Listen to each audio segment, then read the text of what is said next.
এজন্য মালাকুল মউত আজরাইল একবার আল্লাহর পয়গম্বর দাউদ আলাইহিস সালাতু ওয়াস সালামের কামরায় প্রবেশ করলেন। দাউদ পয়গম্বর জিজ্ঞাসা করলেন, মান আনতা, আপনি কে? মালাকুল মউত জবাব দেয়, আনা মালাকুল মউত আজরাইল, আমি তো মালাকুল মউত আজরাইল। আল্লাহর পয়গম্বর দাউদ আলাইহিস সালাতু ওয়াস সালাম বলেন, ও মালাকুল মউত আজরাইল, আপনি কেন আমার কামরার ভিতরে ঢুকেছেন?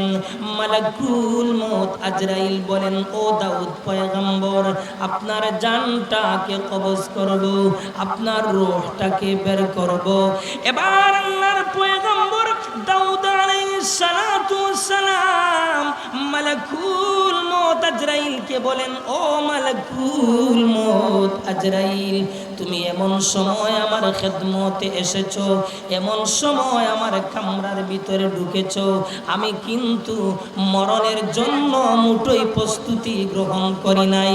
মালাকুল মউত আজরাইল বলেন, ও দাউদ পয়গম্বর, আপনার অমুক সাথী আব্দুল্লাহ কই বলে ইন্তেকাল করেছেন, আপনার বাবা কই বলে ইন্তেকাল করেছেন, আপনার মা কই বলে ইন্তেকাল করেছেন, আপনার দাদা কই বলে ইন্তেকাল করেছেন, তাদের মৃত্যুতে আপনি কি কোনো নসিহত গ্রহণ করেন নাই?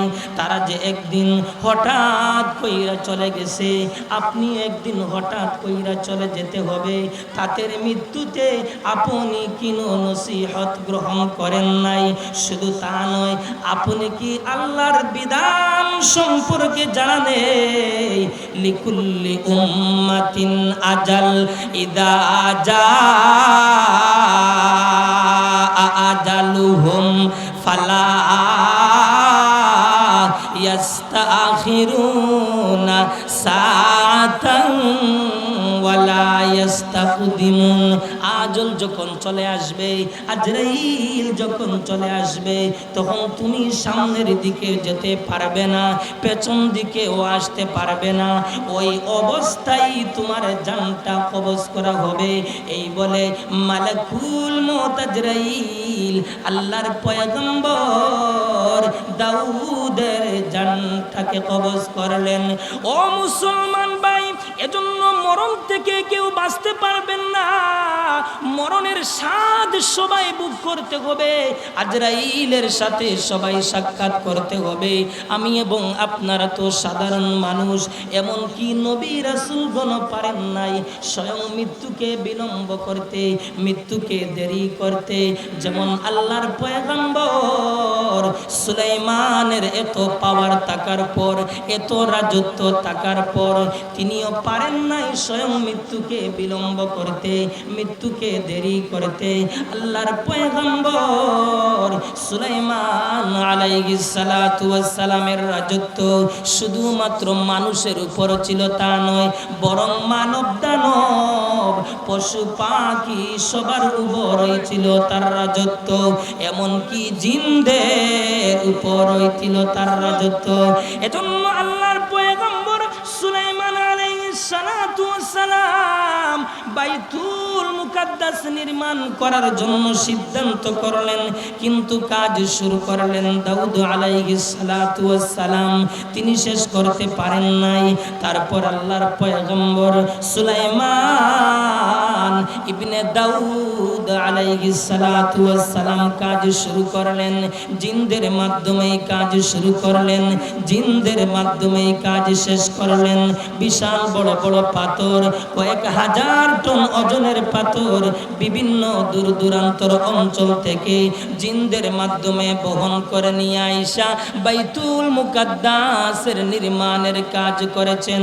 আল্লাহর পয়গম্বর সুলাইমান আলাইহিস সালাতু ওয়াস সালামের অভ্যাস ছিল, তিনি প্রতিদিন বাইতুল মুকাদ্দাসের পাশে যাইতেন, যাওয়ার পর একটা লাঠির উপর বর দিয়ে দাঁড়িয়ে থাকতেন। জিনেরা তার ভয়ে তাকে দেখে নীরবে নীরবে কাজ করত।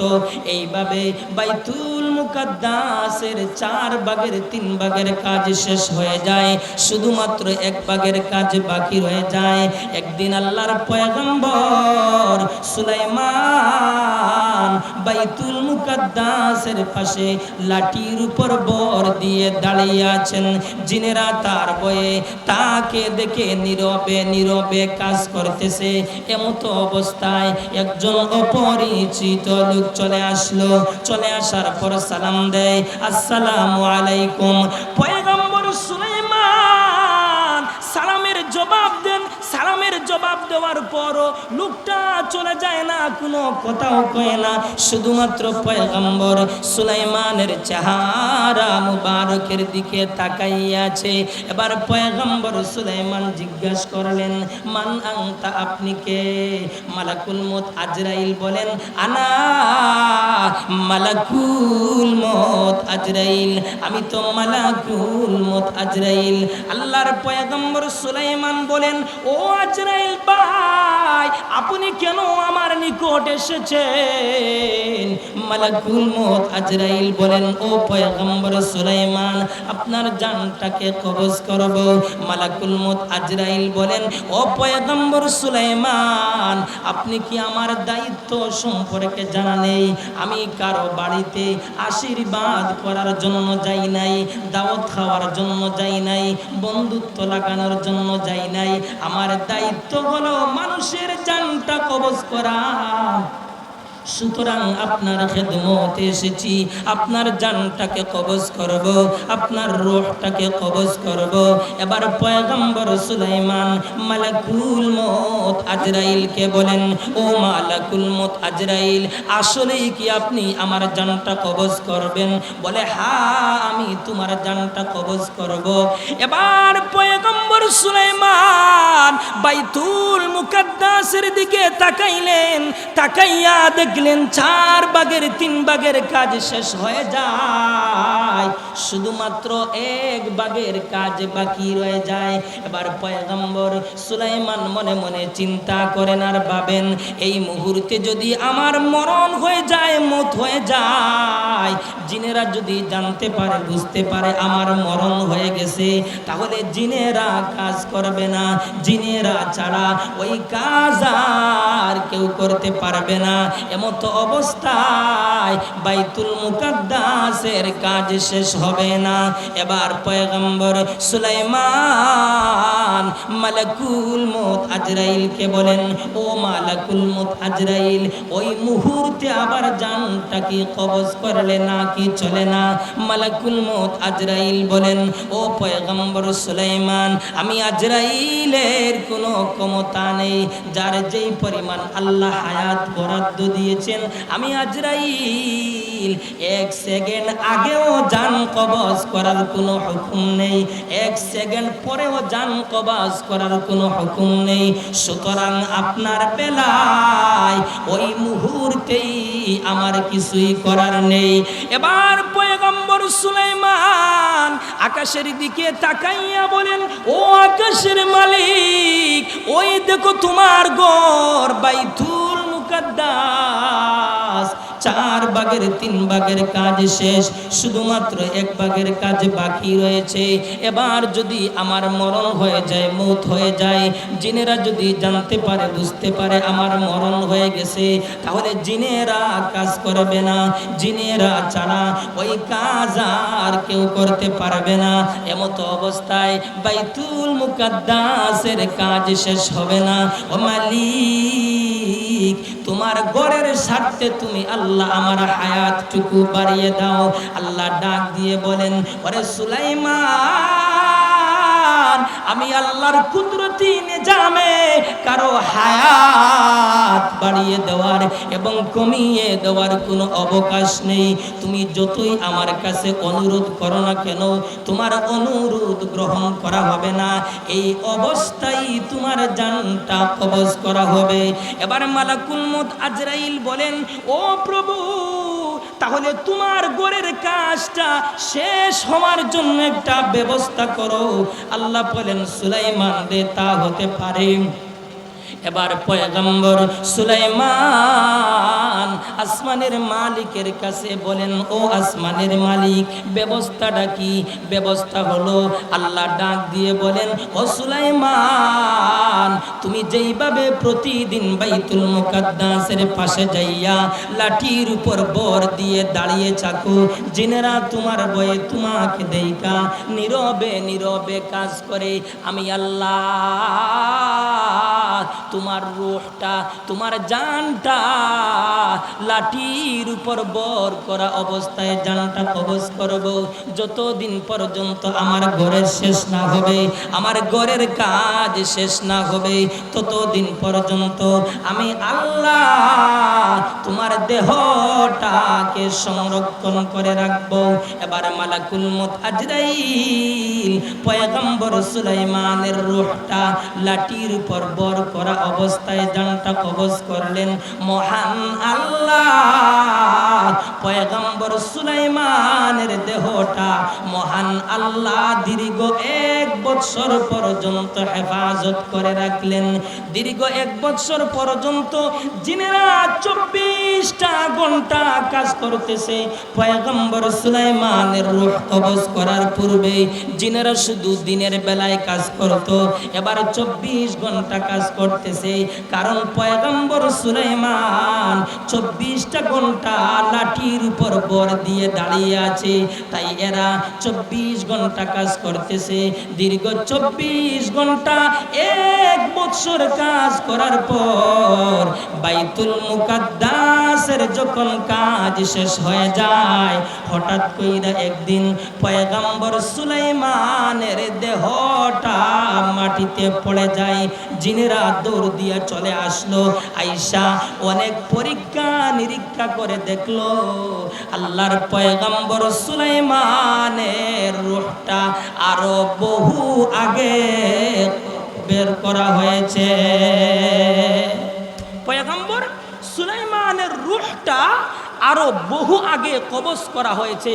এবার চিন্তা করে দেখুন, আমি এবং আপনারা তো সাধারণ মানুষ, নবী রাসূলগণ পারেন নাই স্বয়ং মৃত্যুকে বিলম্ব করতে, মৃত্যুকে দেরি করতে। এজন্য মরণ থেকে কেউ বাঁচতে পারবেন না, বাঁচার কোনো সুযোগ নেই, বাঁচার কোনো ব্যবস্থা নেই। আমি এবং আপনারা তো সাধারণ মানুষ, এমনকি নবী রাসূলগণ পারেন নাই স্বয়ং মৃত্যুকে দেরি করতে, মৃত্যুকে বিলম্ব করতে। এজন্য মুসলমান মরণের প্রস্তুতি গ্রহণ করতে হবে, আর এমন জীবন গঠন করতে হবে, এমন জীবন পরিচালনা করতে হবে, যেই জীবন গঠন করতে যাইয়া সমস্ত জগৎ যেন তোমার জন্য কাঁদে, আর তুমি যেন মরণের জন্য হাসো। এজন্য পরকাল বাবুক বান্দারা বলেছেন, আনতাল্লাযী ওয়ালাদাতকা উম্মুকা বাকিয়ান ওয়ান নাসু হাওলাকা ইয়াদহাকুনা সুরুরা ফাজহাদ লিনাফসিকা আন তাকুনা ইদা বাকাও ফি ইয়াউমি মাউতিকা দাহিকাম মাসরুরা।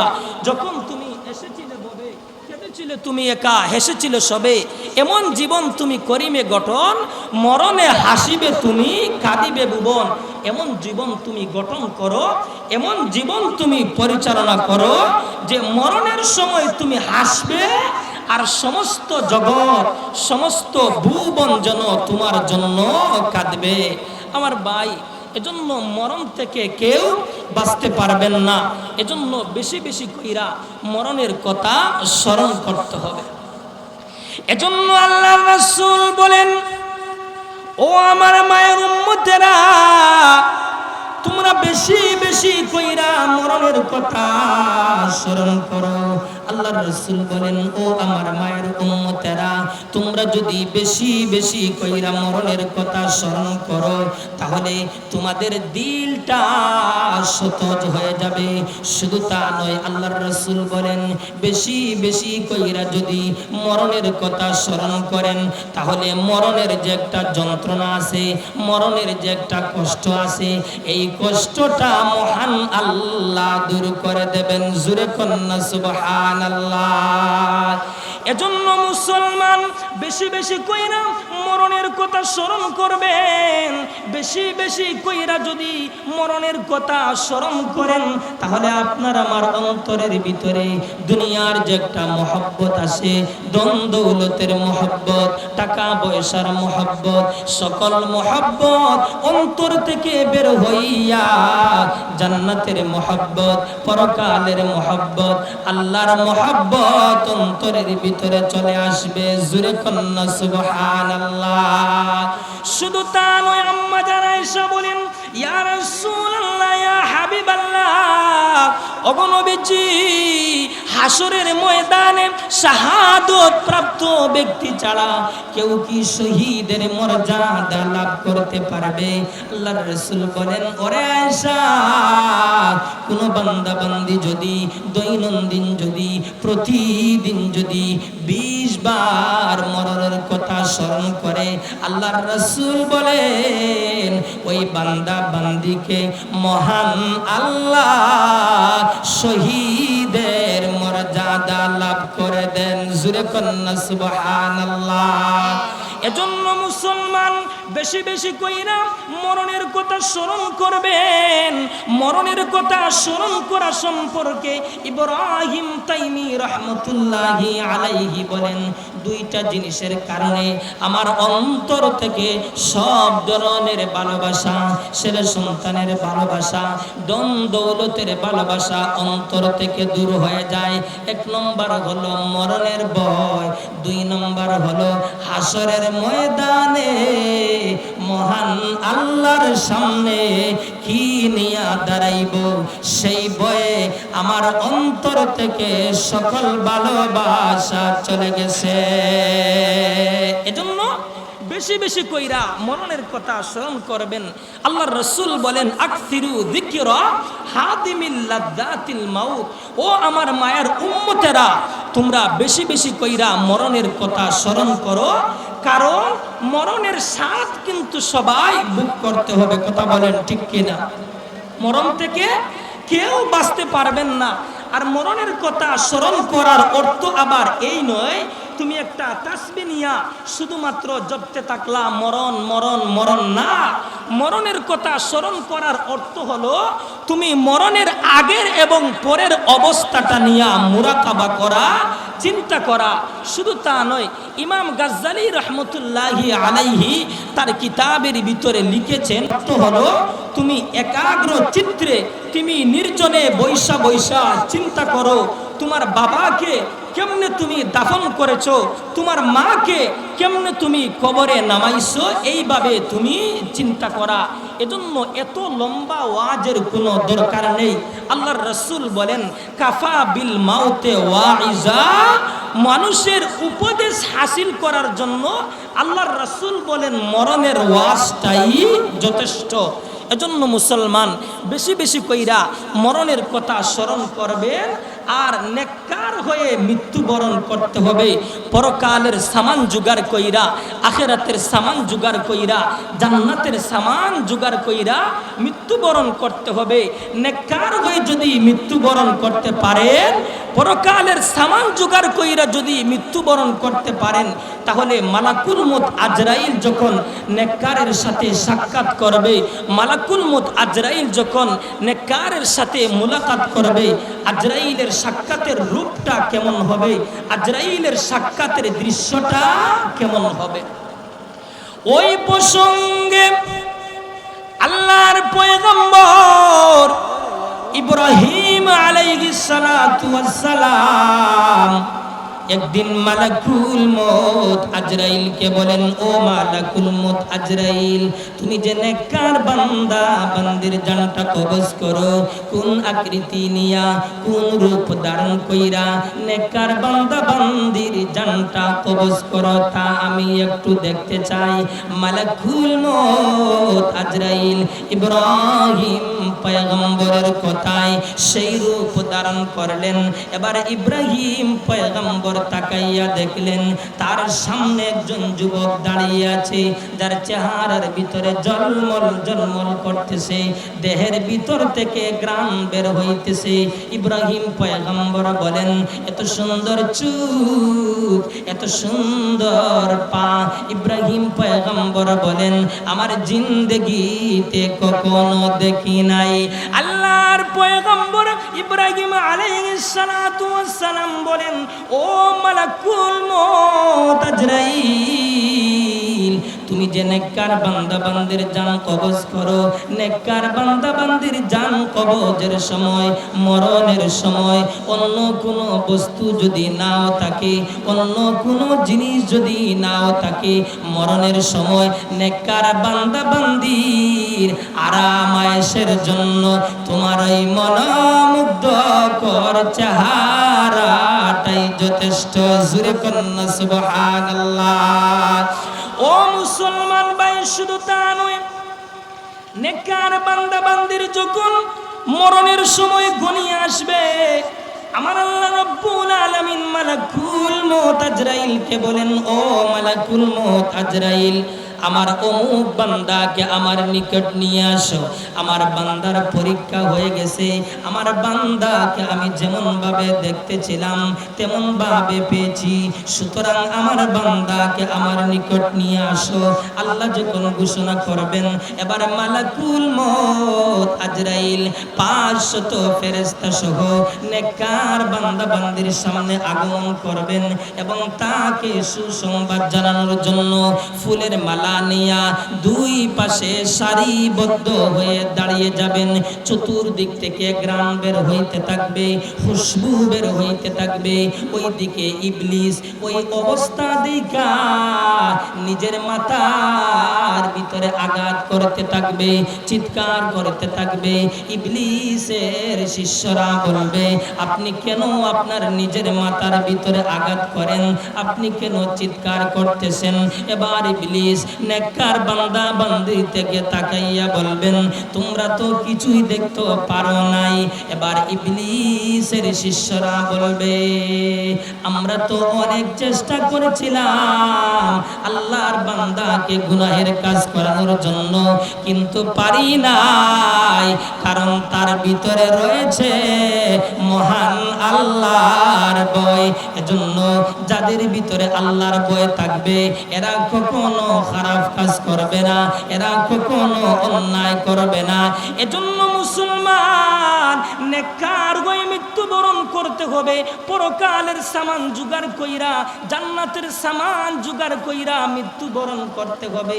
আর যদি জান্নাতের সামান জোগাড় না কইরা যদি মৃত্যুবরণ করেন, বদকার হয়ে যদি মৃত্যুবরণ করেন, গুনাহগার হয়ে মৃত্যুবরণ করেন, তাহলে গুনাহগার বান্দা বান্দির সাথে মালাকুল মউত আজরাইল যখন সাক্ষাৎ করবে, আজরাইলের সাক্ষাতের আকৃতিটা কেমন হবে, আজরাইলের সাক্ষাতের রূপটা কেমন হবে, ওই প্রসঙ্গে আল্লাহর খলিল ইব্রাহিম আলাইহিস সালাতু ওয়াস সালাম মালাকুল মউত আজরাইলকে বলেন, ও মালাকুল মউত আজরাইল, তুমি যে গুনাহগার বান্দা বান্দির জানটা কবজ করো, কোন আকৃতি নিয়া, কোন রূপ ধারণ কইরা, কোন দৃশ্য ধারণ কইরা নেক গুনাহগার বান্দা বান্দির জানটা কবজ করো, তা আমি একটু দেখতে চাই। মালাকুল মউত আজরাইল বলেন, ও পয়গম্বর ইব্রাহিম, আমি যদি সেই রূপ ধারণ করি তাহলে তুমি তা সহ্য করতে পারবে না। ইব্রাহিম পয়গম্বর বলেন, ও মালাকুল মউত আজরাইল, অবশ্যই আমি তা সহ্য করতে পারবো। এবার মালাকুল মউত আজরাইল বলেন, ও আল্লাহর খলিল ইব্রাহিম, তাহলে আপনি একটু অন্য দিকে তাকান। এবার ইব্রাহিম পয়গম্বর অন্য দিকে তাকাইলেন। মালাকুল মউত আজরাইল বলেন, এবার তাকান। এবার তাকাইলেন, ইব্রাহিম পয়গম্বর তাকাইয়া দেখলেন তার সামনে বিশাল একটা মূর্তি, যার গায়ে নোংরা কাপড়, দেহের ভিতর থেকে দুর্গন্ধ বের হইতেছে, নাক মুখ থেকে আগুনের লেলিহান শিখা বের হইতেছে। ইব্রাহিম পয়গম্বর ওই অবস্থা দেখা অজ্ঞান হয়ে যান। দীর্ঘক্ষণ পর যখন হুঁশ চলে আসলো, এবার ইব্রাহিম পয়গম্বর মালাকুল মউত আজরাইলকে স্বাভাবিক অবস্থায় দেখতে পান। এবার ইব্রাহিম পয়গম্বর বলেন, ও মালাকুল মউত আজরাইল, তুমি যে গুনাহগার বান্দা বান্দির জানটা কবজ করো, বদকার বান্দা বান্দির জানটা কবজ করো, জান কবজের সময় আযাব হওয়ার জন্য অন্য কোনো বস্তু যদি নাও থাকে, তথাপি তোমার ওই ভয়ঙ্কর চেহারাটাই যথেষ্ট। নাউজুবিল্লাহ। শুধু তা নয় মুসলমান, গুনাহগার বান্দা বান্দির যখন মরণের সময় চলে আসে, মালাকুল মউত আজরাইল 500 ফেরেশতা সহ ভয়ঙ্কর রূপ ধারণ কইরা জাহান্নামের আগুন দ্বারা তৈরি একটা লোহা নিয়া গুনাহগার বান্দা বান্দির সামনে আগমন করবেন। আগমন কইরা গুনাহগার বান্দা বান্দির শরীরের ভিতরে আঘাত করা হবে। আঘাতের কারণে জ্ঞান চলে যাবে, আবার যখন হুঁশ চলে আসবে আবার জ্ঞান চলে যাবে। এইভাবে বারবার আঘাত করা হবে, বারবার হুঁশ চলে যাবে, আবার হুঁশ আসবে, আবার হুঁশ চলে যাবে। এবার মালাকুল মউত আজরাইল বলবেন, ও খবিস আত্মা, তুমি বের হয়ে আসো। অতঃপর মালাকুল মউত আজরাইল গুনাহগার বান্দা বান্দির পায়ের আঙ্গুলের দিক থেকে টাইনা টাইনা তার জানটাকে কবজ করা হবে। নাউজুবিল্লাহ। গুনাহগার বান্দা বান্দির পায়ের আঙ্গুলের দিক থেকে মালাকুল মউত আজরাইল জানটাকে টাইনা টাইনা কবজ করবেন। এজন্য ভাই, নেককার হয়ে মৃত্যুবরণ করতে হবে। পরকালের সামান জোগাড় কইরা, আখিরাতের সামান জোগাড় কইরা, জান্নাতের সামান জোগাড় কইরা মৃত্যুবরণ করতে হবে। এবার আসুন, কার মউত কখন কোথায় কিভাবে হবে জানেন কে? আর একটু জোরে কোন? আরে মুসলমান, একটু জোরে বলবেন, কারণ আমরা তো শাহজালালের উত্তরসূরি। কথা কোন ঠিক কিনা? আমরা তো শাহপরানের উত্তরসূরি। কথা বলেন ঠিক কিনা? এজন্য আওয়াজ দিবেন শাহজালালের মতো, আওয়াজ দিবেন শাহপরানের মতো। শাহজালাল মুজাররদ ইয়ামানি রাহমাতুল্লাহি আলাইহি যখন নারায়ে তাকবীর আল্লাহু আকবারের আওয়াজ দিয়েছিলেন, নারায়ে তাকবীর আল্লাহু আকবারের আওয়াজের কারণে গড়গোবিন্দ পর্যন্ত তছনছ হয়ে পড়েছিল। কথা কোন ঠিক কিনা? এজন্য আওয়াজ দিবেন শাহজালালের মতো, আওয়াজ দিবেন বাঘের মতো। কথা বলেন ঠিক কিনা? ছুটিয়ায় শাহজালালের নির্ভীক সৈনিকেরা, খতম কর গোবিন্দের ওই চেলাচা মন্ডা গোলা। ছুটিয়ায় শাহজালালের নির্ভীক সৈনিকেরা, খতম কর গোবিন্দের ওই চেলাচা মন্ডা গোলা। অলিদের এই ভূমিতে বিপ্লবেরই মশাল জ্বালা, অলিদের এই ভূমিতে বিপ্লবেরই মশাল জ্বালা। ছুটিয়ায় শাহজালালের নির্ভীক সৈনিকেরা, খতম কর গোবিন্দের ওই চেলাচা মন্ডা গোলা। ছুটিয়ায় শাহজালালের নির্ভীক সৈনিকেরা, খতম কর গোবিন্দের ওই চেলাচা মন্ডা গোলা। এজন্য আওয়াজ দিবেন শাহজালালের মতো। তাই আসুন, বলতেছিলাম যে কার মউত কখন কোথায় কিভাবে হবে জানেন কে? আল্লাহই ভালো জানেন। এজন্য যার মরণ যেখানে যেইভাবেই হবে, মালাকুল মউত আজরাইল সেখানে সেইভাবেই মালাকুল মউত আজরাইল কিন্তু জানটা কবজ করবে। তোমার মরণ যদি লিখা থাকে পানির নিচে, মালাকুল মউত আজরাইল পানির নিচে যাইয়া তোমার জানটা কবজ করবে। তোমার মরণ যদি লিখা থাকে গাড়ির নিচে, মালাকুল মউত আজরাইল গাড়ির নিচে যাইয়া তোমার জানটা কবজ করা হবে। তোমার মরণ যদি লিখা থাকে দুশমনের হাতে, মালাকুল মউত আজরাইল সেখানে যাইয়া তোমার জানটা কবজ করবে। এজন্য মরণ থেকে কেউ বাঁচতে পারবেন না। এজন্য মসনবী শরীফের ভিতরে একটা ঘটনা বর্ণনা করা হয়েছে। একদিন আল্লাহর পয়গম্বর সুলাইমানের খেদমতে একটা লোক বসা ছিল। এমতো অবস্থায় লোকটা হঠাৎ কইরা এমনভাবে দৌড় দিয়েছে, দৌড়াইয়া আবার পয়গম্বর সুলাইমানের খেদমতে চলে আসলো। আয়েশা বলতেছে, ও পয়গম্বর সুলাইমান, আপনি আমাকে এই মুহূর্তে বাতাসের মাধ্যমে, বাতাসের সাহায্যে হিন্দুস্তানের সোমনাথ মন্দিরের নিকট পৌঁছাইয়া দাও। পয়গম্বর সুলাইমান জিজ্ঞেস করলেন, কি হয়েছে তোমার? কেন তোমাকে বাতাসের মাধ্যমে হিন্দুস্তানের সোমনাথ মন্দিরের নিকট পৌঁছাইয়া দেব, কারণটা কি? এবার লোকটা কারণ বলতেছে যে আমি এই মুহূর্তে মালাকুল মউত আজরাইলের বিভৎস চেহারা দেখেছি। হয়তো আজরাইল মনে হয় আমার জান কবজ করার জন্য আসতেছে, তাই আমি অনেক দূরে চলে যেতে চাই, যাতে করে আজরাইল আমার সাথে সাক্ষাৎ করতে না পারে।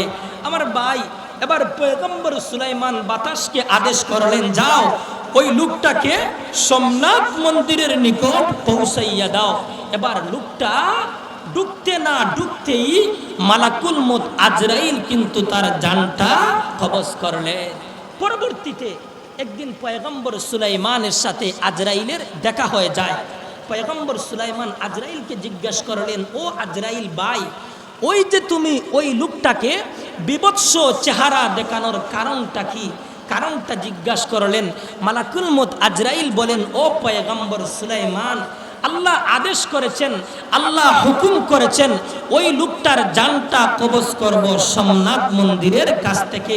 তো আমি তার জানটা কবজ করার জন্য আমি ওই রাস্তা দিয়ে যাচ্ছিলাম।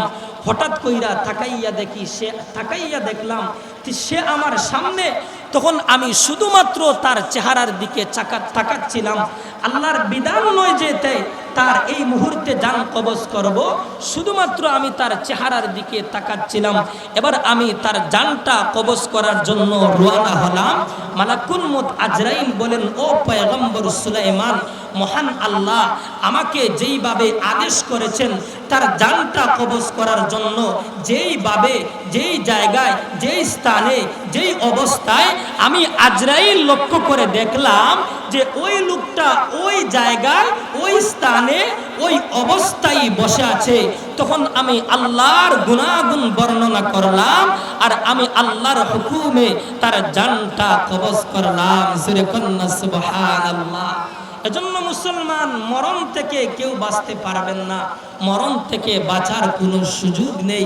আজরাইলের সাথে মোলাকাত করতে হবে, হয়তো একদিন আগে হোক অথবা একদিন পরে হোক, সবাই কিন্তু সিরিয়াল অনুযায়ী একদিন আগে অথবা একদিন পরে আজরাইলের সাথে সাক্ষাৎ করতে হবে আর মরণের পেয়ালাটা পান করতে হবে। এই মরণের যন্ত্রণাটা এত ভয়াবহ যন্ত্রণা। কিতাবের ভিতরে লেখা হয়, আল্লাহর রাসূল বলেন, যদি কাউকে কাঁচি দিয়ে কাটা হয় অথবা করাত দিয়ে যদি ছিলা হয় অথবা যদি গরম পানি করা হয়, আর এই পানিগুলা গরম হইতে হইতে এমন অবস্থা হয় যে ফুটতে থাকে, এই পানিগুলা যদি কাহারো শরীরের ভিতরে ডাইলা দেওয়া হয়, যেই পরিমাণ কষ্ট হবে, মরণের যন্ত্রণা এর চেয়ে আরো ভয়াবহ কষ্ট। আল্লাহু আকবার। এজন্য মুসলমান, মরণ থেকে কেউ বাঁচতে পারবেন না।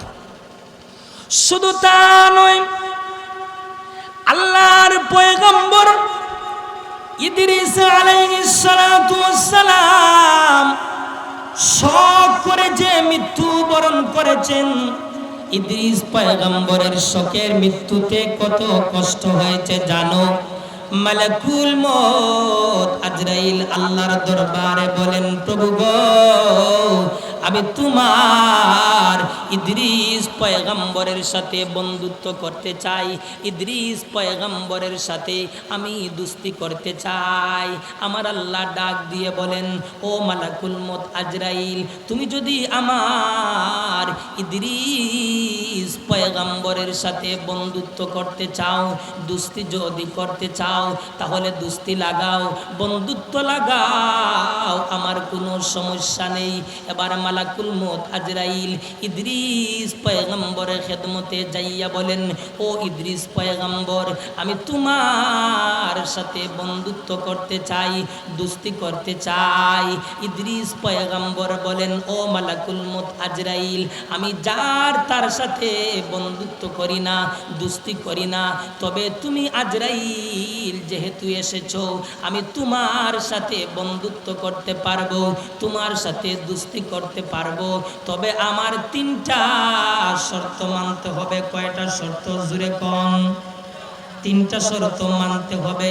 এবার মালাকুল মউত আজরাইল বলেন, ও ইদ্রিস পয়গম্বর, শর্তটা কি? এবার ইদ্রিস পয়গম্বর বলেন, ও মালাকুল মউত আজরাইল, তুমি আমাকে মারতে হবে, আবার জীবিত করতে হবে।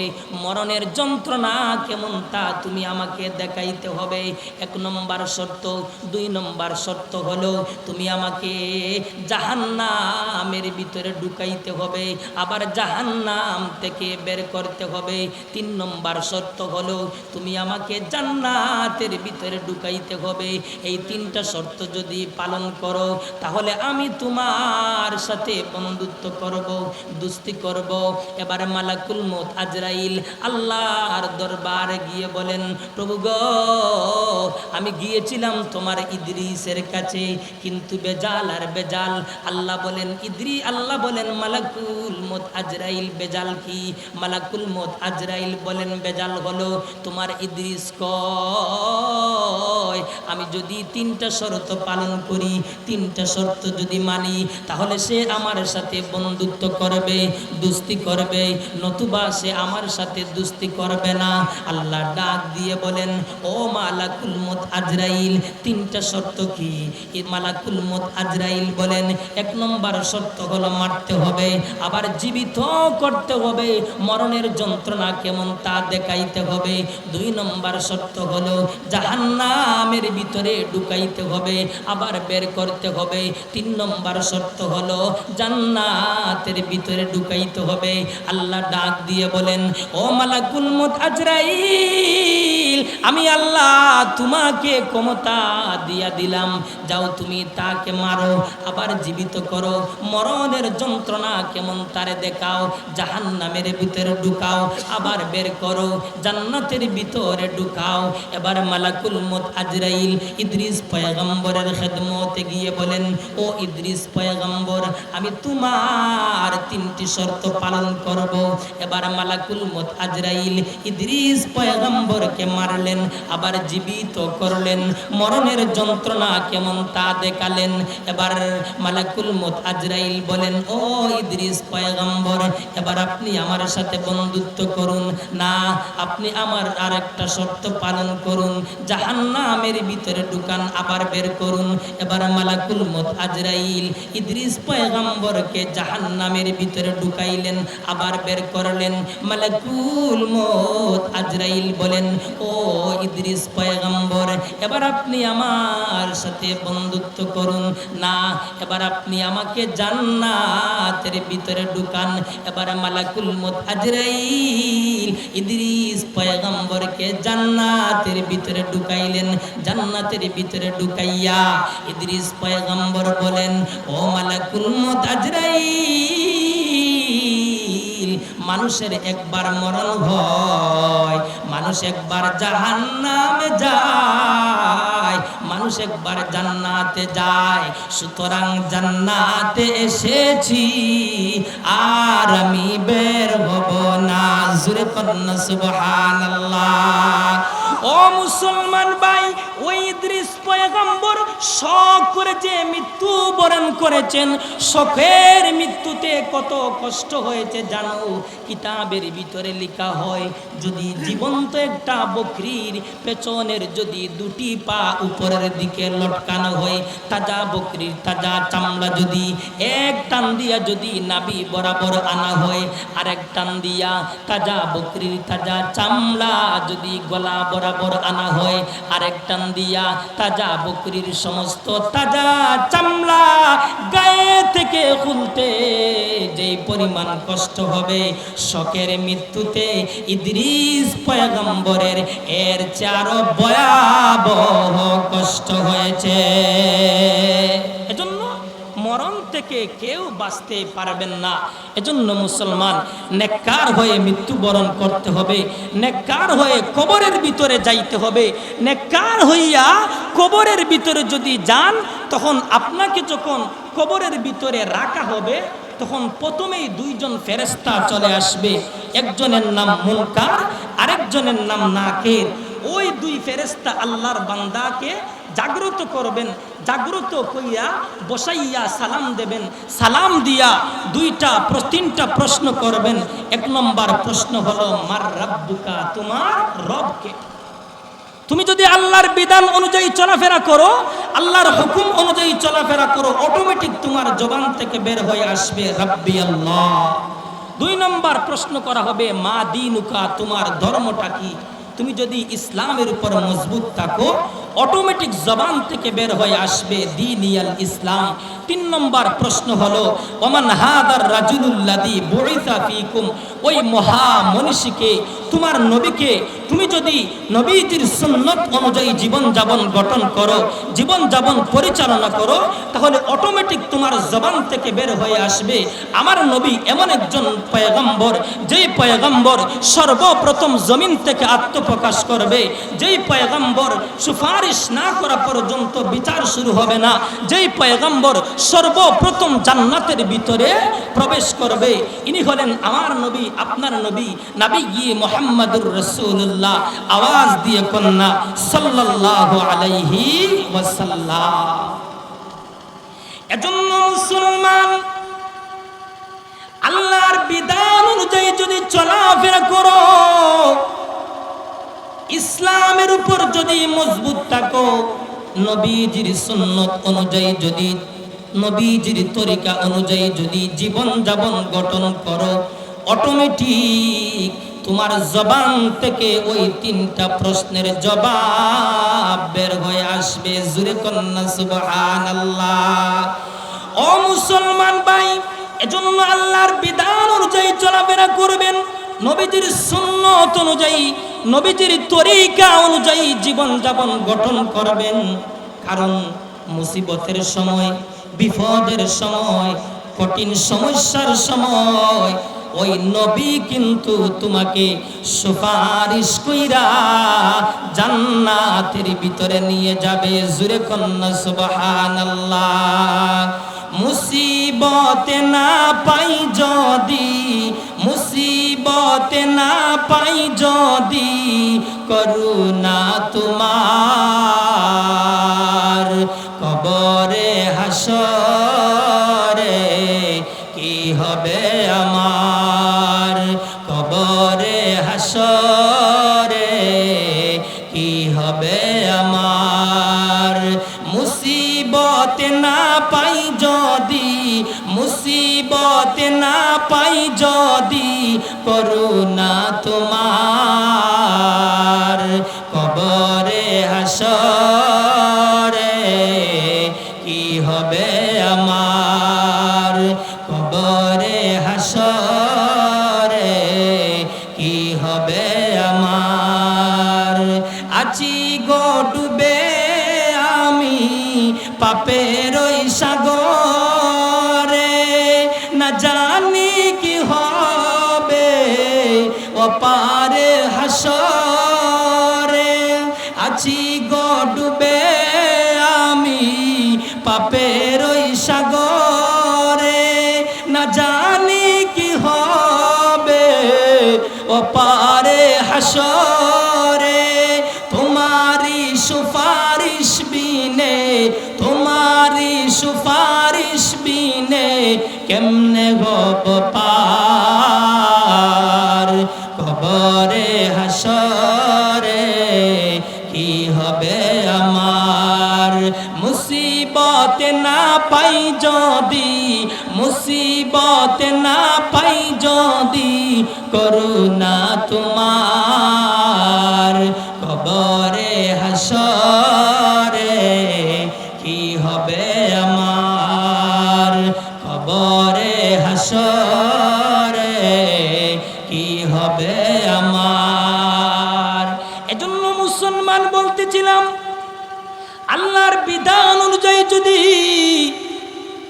চলাফেরা করেন, নবীজির সুন্নত অনুযায়ী যদি জীবন যাপন গঠন করেন, তাহলে অটোমেটিক তোমার জবান থেকে 3টা প্রশ্নের জবাব বের হয়ে আসবে। জবাব যখন বের হয়ে আসবে, মহান আল্লাহ ঘোষণা করবেন, কাদ সাদ্দাকতা আবদি। ও ফেরেশতারা, আমার বান্দা 3টা প্রশ্নের জবাব সঠিকভাবে দিয়েছে, সুতরাং ফাফরিশুহু মিনাল জান্নাহ ওয়া আলবিসুহু মিনাল জান্নাহ ওয়াফতাহু লাহু বাবান ইলাল জান্নাহ। ও ফেরেশতারা, আমার বান্দার কবরের ভিতরে জান্নাতি বিছানা বিছাইয়া দাও, আমার বান্দার গায়ে জান্নাতি পোশাক লাগিয়ে দাও, আমার বান্দার কবরের দিকে জান্নাতের একটা দরজা খুলে দাও, যাতে কইরা আমার বান্দা কবরের জগৎ থেকে জান্নাতের আংশিক নাজ নিয়ামত ভোগ করতে পারে। আল্লাহ যখন ঘোষণা করবেন, ফেরেশতারা বান্দার কবরের ভিতরে জান্নাতি বিছানা বিছাইয়া দেওয়া হবে, জান্নাতি পোশাক লাগিয়ে দেওয়া হবে, বান্দার কবরের দিকে জান্নাতের একটা দরজা খুলে দেওয়া হবে, যাতে কইরা বান্দা কবরের জগৎ থেকে জান্নাতের নাজ নিয়ামত গুলা ভোগ করতে পারে, জান্নাতের আংশিক নাজ নিয়ামত গুলা ভোগ করতে পারে। এবার জান্নাতের নাজ নিয়ামত বান্দা কবর জগৎ থেকে ভোগ করার পর বান্দা চিৎকার কইরা বলতে থাকবে, মাতা তাকুমুস সাআহ, ওগো আল্লাহ, কিয়ামত কখন কায়েম হবে, কিয়ামত কখন সংগঠিত হবে? আল্লাহ ডাক দিয়ে বলবেন, বান্দারে, কিয়ামত কায়েম হবে না, কিয়ামতের কিন্তু আরো অনেক বহু দেরি রয়েছে, তুমি আরাম আয়েশে বসবাস করো। বান্দা বারবার বলতে থাকবে, ওগো মালিক, কিয়ামত তাড়াতাড়ি কায়েম করো। আল্লাহ ডাক দিয়ে বলবেন, ওরে বান্দা, কিয়ামত কায়েম করলে তোর ফায়দা কি? এবার বান্দা জবাব দিও, মালিক, আপনি যদি কিয়ামত কায়েম করেন তাহলে হিসাব নিকাশ শুরু হয়ে যাবে। হিসাব নিকাশ শুরু হওয়ার পর যদি আমি জান্নাতি হয়ে যাই, তাহলে জান্নাতের সমস্ত নাজ নিয়ামত গুলা ভোগ করা আমার জন্য সহজ হয়ে যাবে। আর যদি কিয়ামত কায়েম করতে আপনি দেরি করেন, তাহলে হিসাব নিকাশও দেরি হয়ে যাবে, জান্নাতে যাওয়াও দেরি হয়ে যাবে, জান্নাতের নাজ নিয়ামত ভোগ করাও আমার জন্য দেরি হয়ে যাবে। ও মালিক, এজন্য তুমি তাড়াতাড়ি কিয়ামত কায়েম করো। এবার আল্লাহ ডাক দিয়ে বলবেন, বান্দারে, না না, কিয়ামত কায়েম হবে না। এবার বান্দা মহান আল্লাহ রাব্বুল আলামিনের কাছে ফরিয়াদ করবেন, ও মালিক, তাহলে যে আমার সময় কাটতেছে না, আমার সময় কাটানোর জন্য একটা ব্যবস্থা কইরা দাও। আল্লাহ বলেন, বান্দারে, তা হতে পারে। এবার মহান আল্লাহ ফেরেশতাদেরকে আদেশ করবেন, ও ফেরেশতারা, আমার বান্দার হাতে যখন তাসবিহ দেওয়া হবে, বান্দা বারবার তাকাইয়া দেখবে, উলট পালট কইরা দেখবে, উলট পালট কইরা তাকাইয়া দেখবে এত সুন্দর তাসবিহ। হঠাৎ কইরা তাসবির সুতাগুলা ছিঁড়ে যাবে। এবার বান্দা যখন তাসবির সুতা ছিঁড়ে যাওয়ার পর দানাগুলা যখন চতুর্দিকে তলিয়ে যাবে, এবার বান্দা আবার তাসবির দানাগুলা একত্রিত কইরা সুতার ভিতরে ঢুকাইতে থাকবে, ঢুকানো শেষ হবে না। এর ভিতরে বান্দার কানে একটা আওয়াজ চলে আসবে। বান্দা জিজ্ঞাসা করবে, এটা কিসের আওয়াজ? ফেরেশতারা বলবে, এটা ইসরাফিলের সিংহার আওয়াজ। এই মুহূর্তে কিয়ামত কায়েম হয়ে যাবে। এবার বান্দা বলবে, ও ফেরেশতারা, আল্লাহ না বললেন কিয়ামত আরো কোটি কোটি কোটি বৎসর, লক্ষ লক্ষ বৎসর পরে কিয়ামত কায়েম হবে। এত দেখি আমি তাসবির দানা সুতার ভিতরে ঢুকাইতে পারলাম না, কিয়ামত কিন্তু কায়েম হয়ে গেল। ফেরেশতারা বলবে, ওরে বান্দা, না না, তুমি যে তাসবির দানাগুলা সুতার ভিতরে ঢুকাইতেছো, ওরে বান্দা, কয়েক হাজার কোটি বছর পার হয়ে গেছে রে বান্দা, তুমি কিন্তু টের পাও নাই। সুবহানাল্লাহ। এই হলো মহান আল্লাহ, তার প্রিয় বান্দাদের সাথে আচরণ। এজন্য আল্লাহ যেন আমাদের সকলকে নেককার হয়ে পরকালের সামান জোগাড় কইরা, আখিরাতের সামান জোগাড় কইরা আল্লাহ যেন আমাদের মৃত্যুবরণ করার তৌফিক দান করেন। আমিন। ওয়া আখিরু দাওয়ানা আনিল হামদুলিল্লাহি রাব্বিল আলামিন।